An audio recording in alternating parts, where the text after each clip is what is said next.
Welcome to this edition of Park Hill In Depth. We are at Hawthorne Elementary with Superintendent Dr. Jeanette Cowherd. Dr. Cowherd, as we follow our enrollment-based long-range facilities plan, there's been some questions about the land that we purchased for our 11th elementary school and LEED Innovation Studio. Can you tell us more about a group of community members that have shared a petition and how we're working with them? Absolutely. The petition you're talking about was actually started by one of our patrons. Her name is Julie Stutterheim. And we've met with her personally to have that conversations to start that out. And I think it's a very interesting piece because in many ways we want the exact same things. When we purchased this land, we actually bought it from a private landowner that had had it for, I think, about 50 years or maybe even more.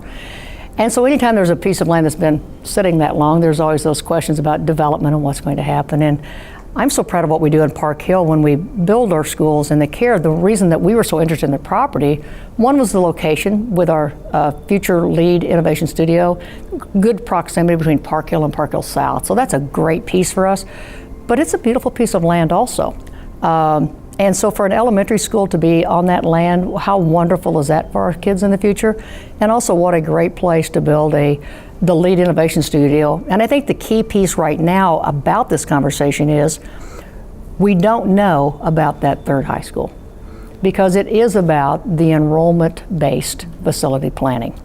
And so as we shared with our stakeholders last year and our parents and community groups, we're looking for a number of 4,000 high school kids. And next year we're going to be around 3,750.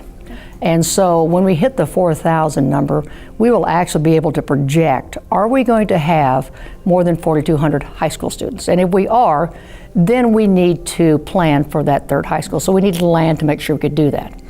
If we're not going to go over that, then building the LEED facility will be what we need to build and will meet the needs. So we want to be great stewards of our taxpayers' dollars as we do this.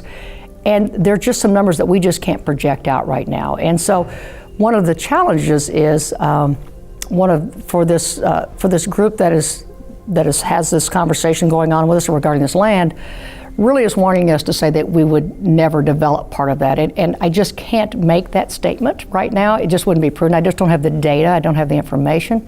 But what I can share is that we will be fantastic stewards of this land. We've been working with our architects, with our landscaping company.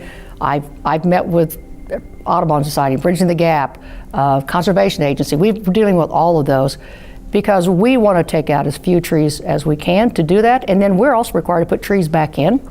And how do we use that?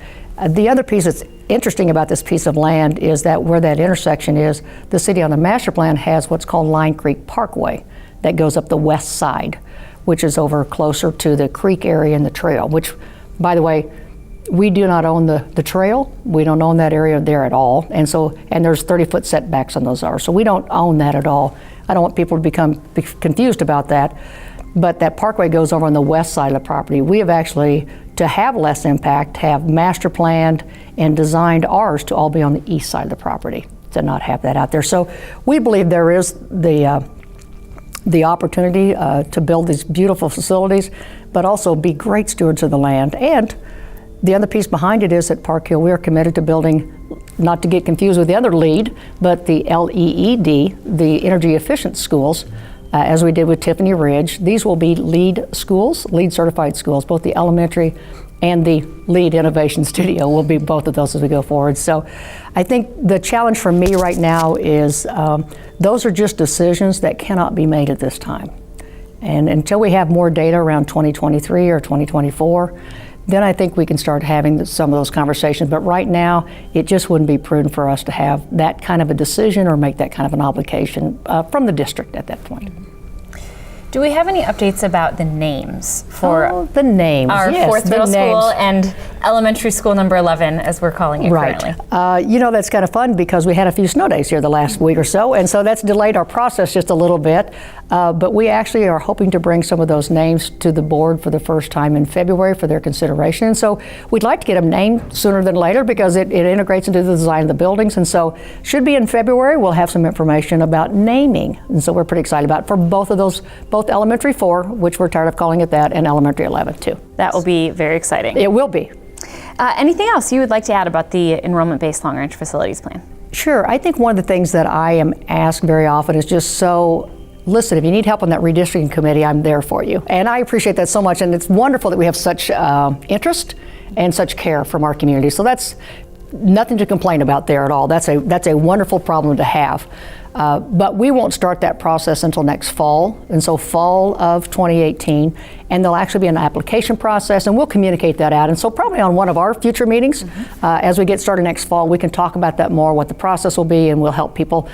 So if they can just hang on to their excitement just a little bit there, we'll get to that as we move into the fall of next year. Thank you very much, Dr. Cowherd. You're welcome. If you would like more information about the enrollment-based long-range facilities plan, we have more on our website at www.parkhill.k12.mo.us. With Paul Lewis behind the camera, I'm Samantha Fitzgerald, and we'll see you next month for another edition of Park Hill In Depth.